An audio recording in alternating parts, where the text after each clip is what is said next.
Yo, what it do, guys? Mooky here, and I'm back to what if Asta was the reincarnation of Noctis. This is part 2. So, in the last part, I went on how Noctis was reincarnated into, Asta, and how their personalities basically merged together to become one, and not only that, even regain his power of the kings. With also helping out Yuno, saving him, and getting his 5-leaf Clover Grimoire. However, he seems a little iffy about it. So, with that said, let's get into this, shall we, guys? As both Yuno and Asta head back to the church, as all the kids were really worried about both Yuno and Asta, but they also are surprised that Asta has a book in his hands, as it being a grimoire, as he tells them how that it just showed up out of nowhere and just flew up to him. With then hearing that, Sister Lily was actually happy knowing that Asta has his own grimoire, with Asta saying it's no biggie, but it does seem a little bit weird, so I think I'm going to figure it out a little bit. As he walks off with Yuno a little bit worried for Asta, as again a grimoire just showed up out of nowhere. With that, Asta goes off in the woods, as then he's saying this thing had weird presence to it. Not only that, that those swords, those weren't normal swords. From the look of it, it seemed like they were swords that can basically cut or nullified magic. If that's the case, then, as he soon tosses the grimoire on the ground and then brings out his sword of the father, as then he was about to stab into it before one of the anti-magic swords came out, blocking the attack, as it being the demon slayer sword. With then Asta thinking, thought so. Why don't you come your ass out and show yourself? Why don't ya? With then hearing that's the book saying, all right, geez, I knew you were really weird when I came to you, especially since when you don't even have magic, and yet you have some kind of weird magic. It's really catching me off guard. Nah, what's catching me off guard is basically some weird ass grimoire shows up out of nowhere, claiming to be a 5-leaf clover. Last time I checked, Clover Kingdom only has 3 and 4 leaves. So, care to explain? With then hearing with this, a small demon soon appears from the 5-leaf Clover Grimoire. With its appearances pretty lengthy, but having had a sharp claws, wings, a humanoid face, and the same kind of somewhat spiky hair as Asta, actually. But his eyes are pure red with black, white as the whites. Within, he shows himself, as he's at least a couple inches shorter than Asta, given that, of course, Asta and Liebe are not the same height. Within, the being saying, I am a demon who dwells within this grimoire. My soul and spirit have become one with it. And because of that, I'm able to inherit my powers, the power of anti-magic within this grimoire that was once given to a powerful mage of the elves. Hearing this, Asta saying, elves? So they really did exist? I thought they were just a fairy tale. But I digress. And why the hell have you chosen me to give this grimoire to me? I could really care less about it. But with it, I'll be able to become a magic knight to look after Yuno so he can become the wizard king and all that bull crap. But honestly, you, on the other hand, you really give me off some really weird ass vibes. So, what's your name? By chance, because I know you're not just called the demon or anything like that. Everything has a name after all. Within the demon and the Grimoire saying, wow, you're pretty pushy, aren't you?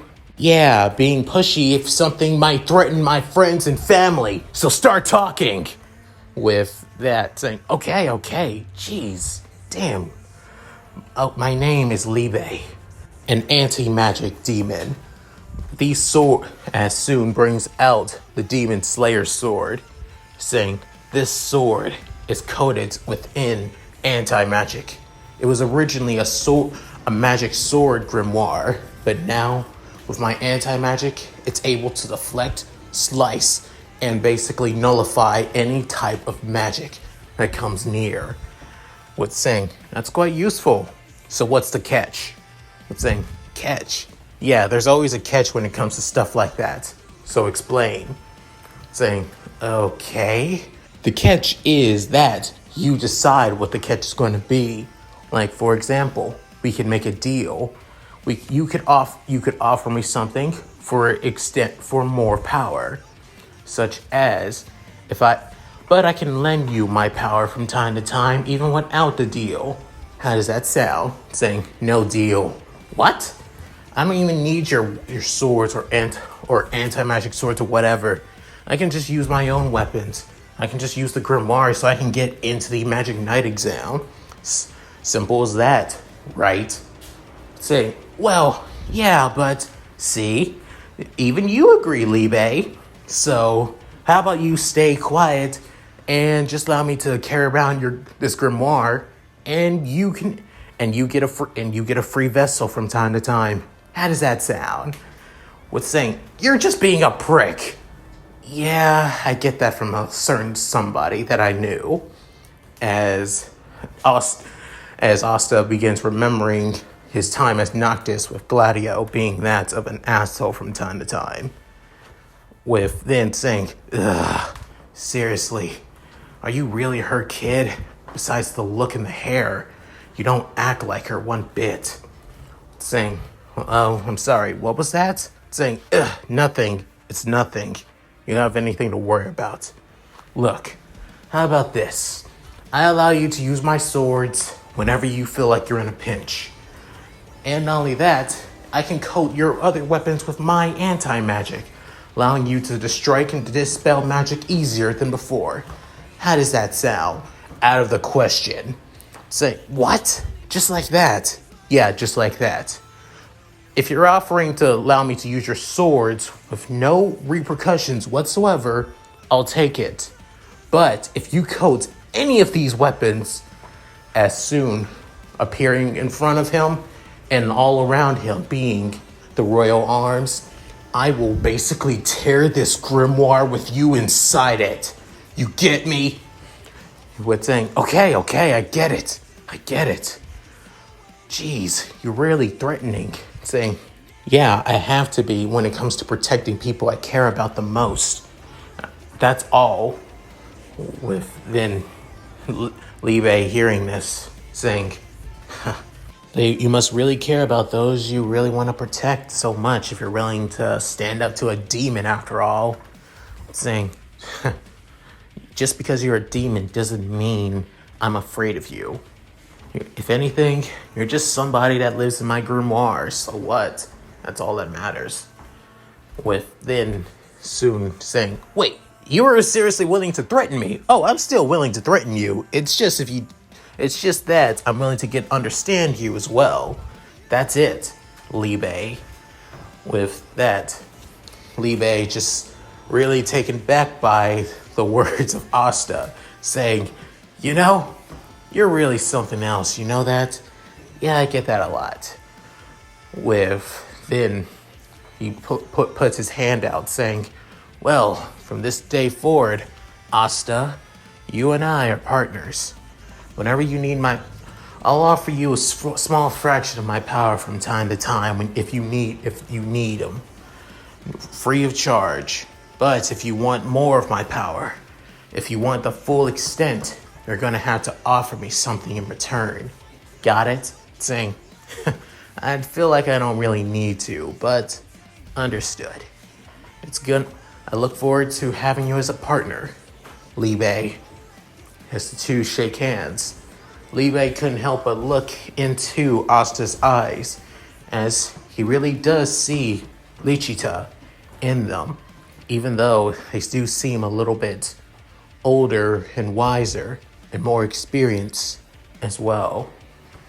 With that, as the next couple of days go by, Izuku began wondering on each of the swords that he gets, as he already knows about the Demon Slayer sword, but he's also aware of the Demon Dweller sword as well.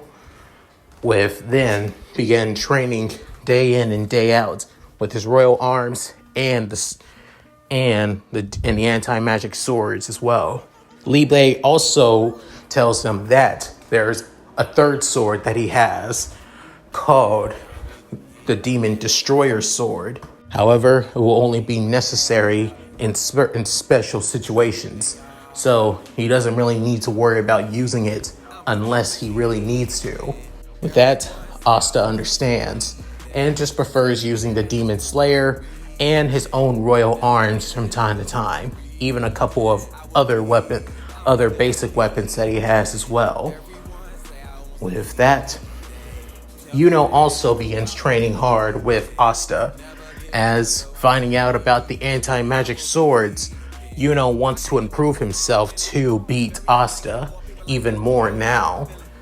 With that, Yuno's magic, with this training day in and day out, Yuno's magic is a lot more, stronger than it was before. Not only that, he's also thought of more creative ways to fight as well, by creating multiple wind blades, manipulating his wind to create that as projectile weapons, and has more control and can use his magic a lot more longer before suffering exhaustion. With that, Yuno's a lot more stronger than he used to be. As weeks now go by, it's now time for both Yuno and Asta to head off from Hodge Village for the Magic Knight exam in the next couple of days, with the village wanting to see off both Yuno and Asta, with them all looking forward to what they're capable of once they become Magic Knights, with then a few of them also making comments about Asta not waking up too late to miss the exam, given that he likes to sleep in a lot, with saying, yeah, whatever, I know. Besides, I'm pretty sure Yuno would probably kick my ass if I did oversleep. With Yuno saying, well, you know me that well, Asta. With Asta saying, shut up. With that, the two foster brothers soon head to the capital.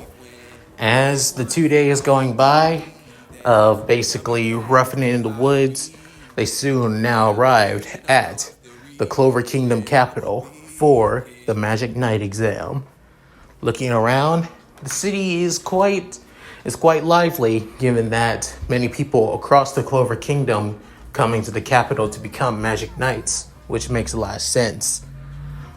As for Asta, he's not too impressed after all. If anything, he would prefer it if he could, find a good place where he could do some fishing, given that Hodge Village didn't have many places where he could fish, to be honest, which was one hell of a downside. But it's just only one, complaint. With that, both Yuno, Asta head to sign in for the Magic Knight exam, showing off their grimoires and getting in line. With then seeing many applicants, some looking like commoners just like them, while many of them are nobles, with many of them basically saying that they got this in the bag, that they have nothing to worry about, and that none of the commoners are competition for them.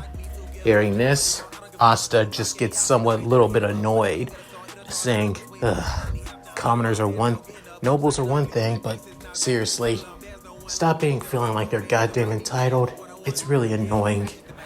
With that, saying, it's just up to us to actually prove them wrong, don't you think? Saying, yeah, I guess you're right. We'll show them what for. With after that, a couple min- as a couple minutes have gone by, soon many birds begin to flood the entire arena as they being black and red and white birds begin going around many of the participants with soon tons of them began flocking around Asta as Asta getting somewhat annoyed at tons of the pecking and tons of the birds flocking around him as he begins remembering something about this in a book back at the orphanage, back at the church, as said these are anti-magic birds that they peck at people who have that of lack of mana, and they stay away from people who have high amounts of mana. With as for Asta's mana, it's not since it's not similar to that of Black Clover's mana levels. He's getting quite pecked at as he's getting annoyed, thinking, if they don't like a lot of mana, that means, as he looks around, he sees Yuno saying, jackpot, as he soon goes over to Yuno, with Yuno somewhat looking around everyone, seeing tons of birds flying everywhere, pecking at people, some staying away from people, especially away from him.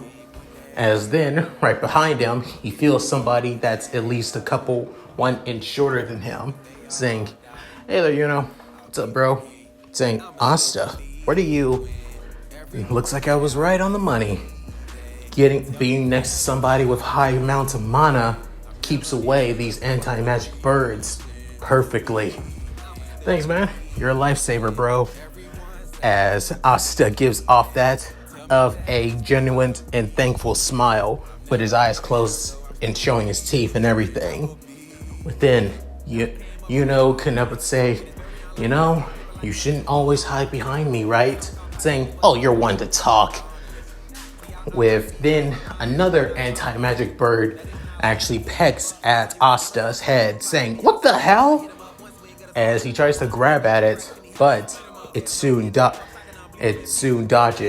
With then looking at the anti-magic bird closely, it seems a little bit weird, actually. Like it has somewhat of, dead fish eyes in a way. With that, also saying, this anti-magic bird just looks weird. Is it just me? Plus, it's in your inner circle. It should be getting away from you more than anything. With, actually thinking that Asta is making sense right now, realizing that this anti-magic bird is in his own personal circle, and normal anti-magic birds would be getting away from people like Yuno in his own personal space. With that, many of the captains above begin to notice Yuno and Asta, but mostly Yuno though. With a certain captain with a mask can't help but smirk, looking at the raven-haired boy.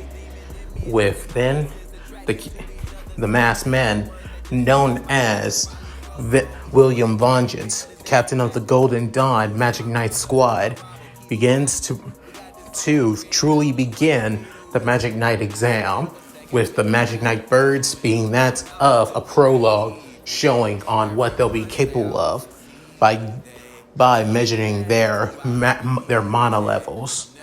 With that, they began doing multiple tasks and tests, being that of showing their control using a broom, actually, with William using his Yggdrasil magic, creating broomsticks for the participants to fly into the air and show how much control that they can do by flying.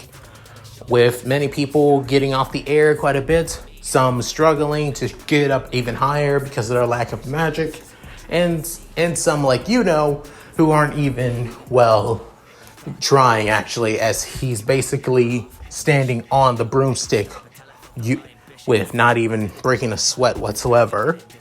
As for Asta, he's actually preparing, with then many of the captains thinking that he's not even trying, but soon as his weapons begin to shine, then he begins to float into the air, as then he flies up right next to Yuno as he uses his armature full king mode, as he's able to levitate in the air as much as he likes, as much as he wants. Within, Asta couldn't help but wave at his foster brother. Within, Yuno looking away, smirking, saying, "Show off." With then, many of the captains were impressed, but were also wanting to know how he's able to fly like that, so effortlessly, like it's nothing, without using a broomstick. With one captain actually taking quite the liking to the raven-haired boy as well. With then the next exam being that of marksmanship, using a long-range magical spell to hit a target in the bullseye. With that, a lot of people actually struggled quite a bit, while also some actually having that a great proficiency in long-range spell casting. Yuno passes with flying colors, showing his great control. As for Asta, he was planning on just throwing one of his swords or possibly even one of his daggers at the target, but he wanted to basically put on a show. So he actually brought out one of his old firearms during his time as Noctis in his inventory, within firing square at the target dead center.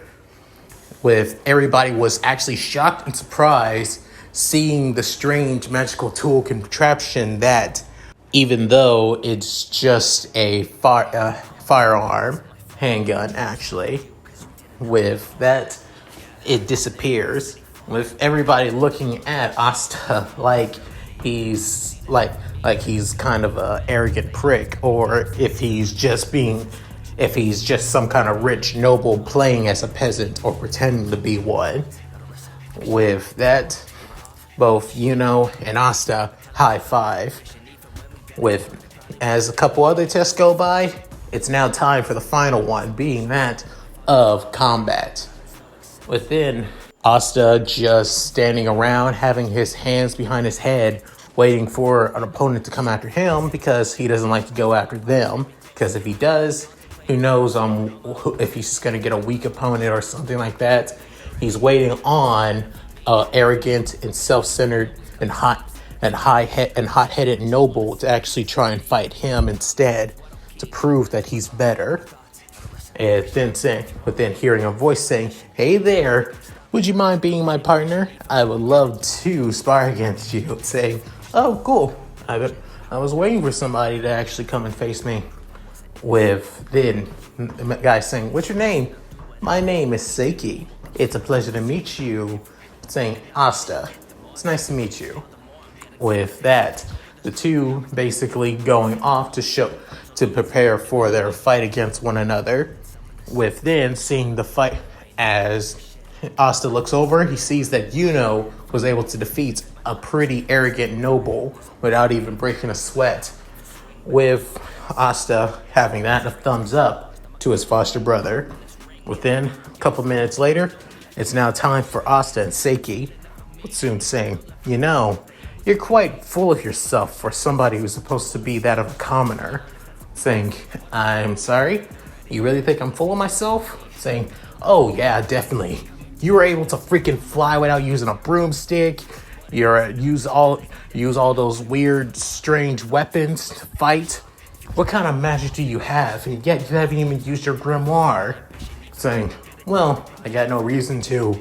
Why would I?" Within hearing that, Seiki saying, "You're quite arrogant for somebody who thinks he's all that." Saying, "I don't think I'm all that. I know I'm all that." Within hearing this, saying, "Well, Mr. All That, how about this? Bronze creation magic. Bronze shield." As then Seiki creates a shield as made of his magic that's supposed to be indestructible. Within seeing that, Asta can help say, cool, but I think I can break through it pretty easily. Within, Liebe saying, "So, you want to use my anti-magic sword?" "Nah, doing that would basically just be somewhat of annoying as hell. And I would have to explain on why the sword doesn't have any magic power whatsoever. So I think I'll just stick to one of my royal arms. Psst, you never let me have any fun, saying this isn't supposed to be fun. But how about another time, Liebe? Promise. With then Asta bringing out his royal arms, snapping his fingers, and then bringing out the great sword of the tall.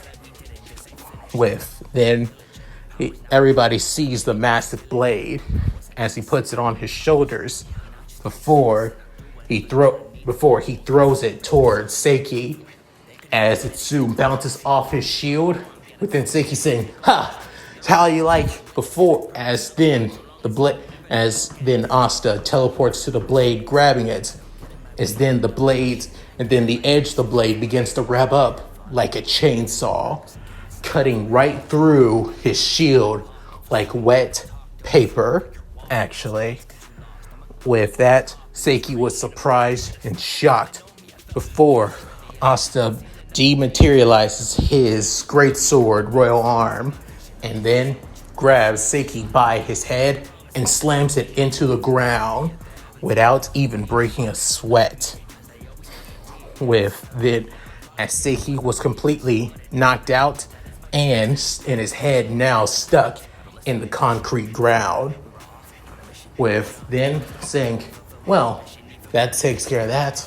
Seriously, you weren't even worth a warm-up. If you're really trying to become a magic knight, at least try and become a lot more imaginative. Instead of just focusing on defense, focus more on offense as well."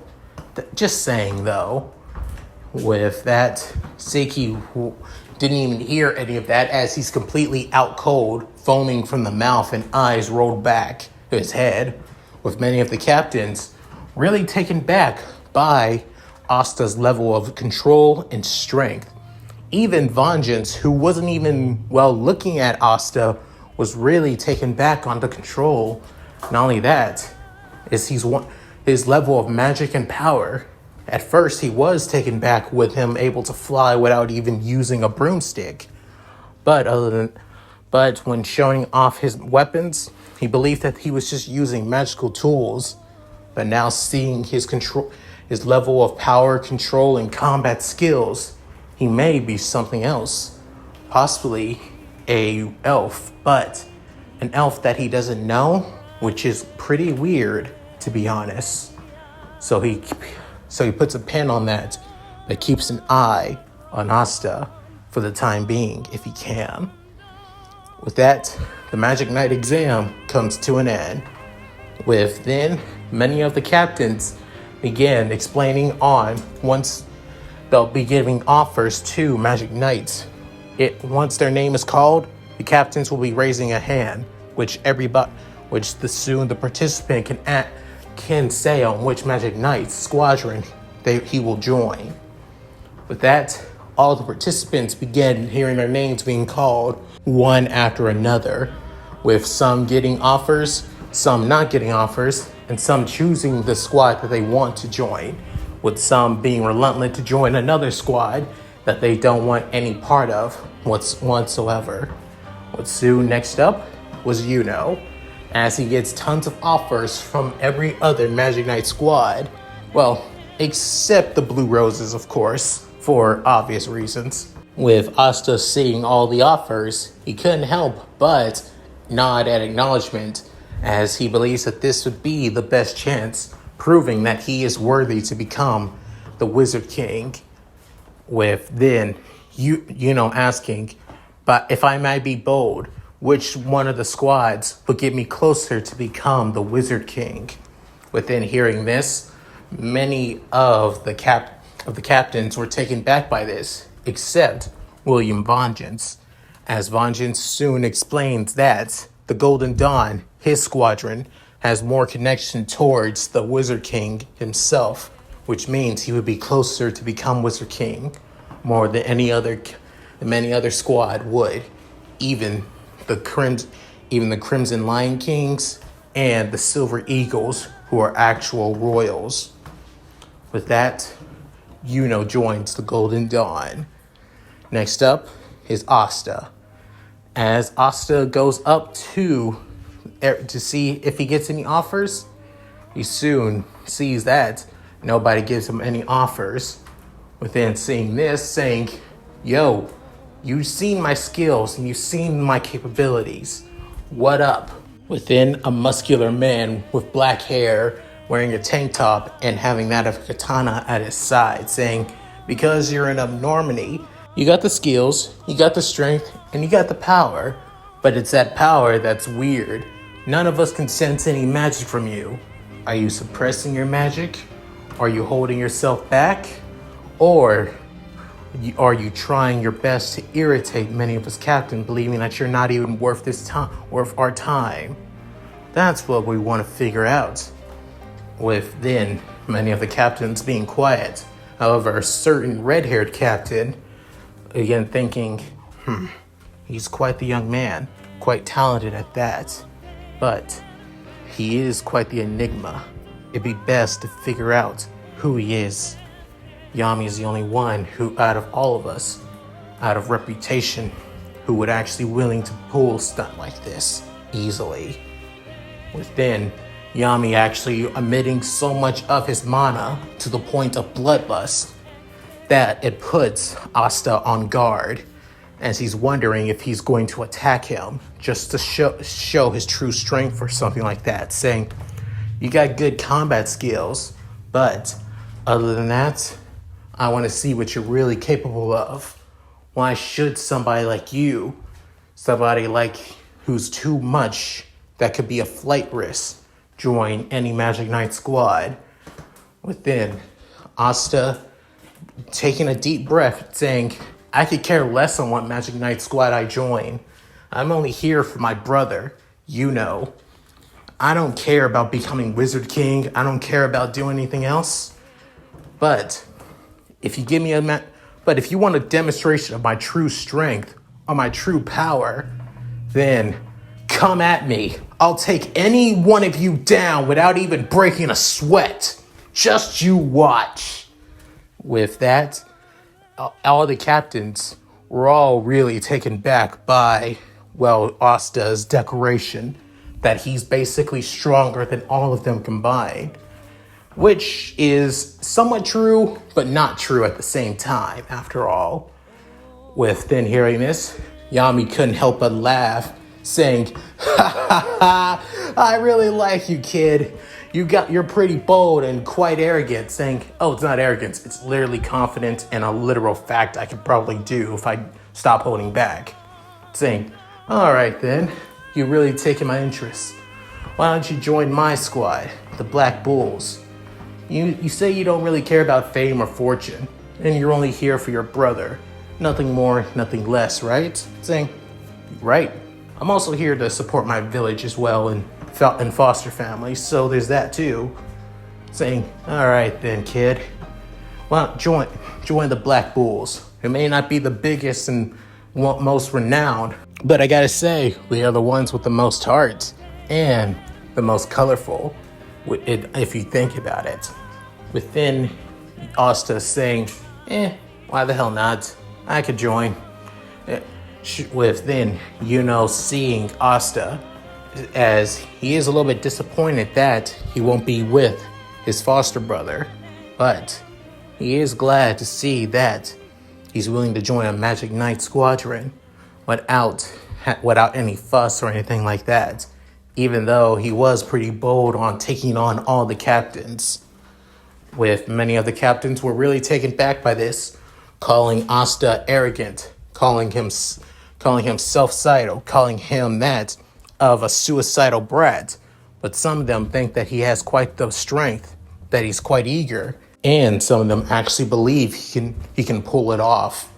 It'd be hard, but he could pull it off pretty well. Within, the muscular man saying, my name is Yami Sukahiro, captain of the Black Bulls. And you? Asta. Asta from Hodge Village. It's a pleasure to meet you, Captain. As soon he puts his arm up, within, Yami was actually kind of confused before hearing the sentiment, as he soon removes his cigarette and can't help but smile, saying, "Yeah, good to meet you, kid." As the two bump arms, with then Yami soon screams out, "Finro, get your ass down here!" saying, "Yeah, I'm on it, Captain Yami." As he soon sees that of a brunette-haired boy who looks somewhat like a noble, given his attire and his face, actually, as he soon creates a portal within, saying, "The name's Finro. Nice to meet you. Asta, right?" Saying, "Yeah, nice to meet you too. Guessing you'll be my superior. And you're right, let's get going, right?" As saying, "You better show some respect, runt." Saying, "I'm not that short. I'm tired of people thinking that." With the two entering the portal, with Infinito saying, "Somebody that the captain can get along with pretty easily and is not afraid of him? Oh boy, what the hell did I get myself into?" With Finro reluctantly entering his own portal. And that's it. Thank you guys for watching. Hope you enjoyed the video.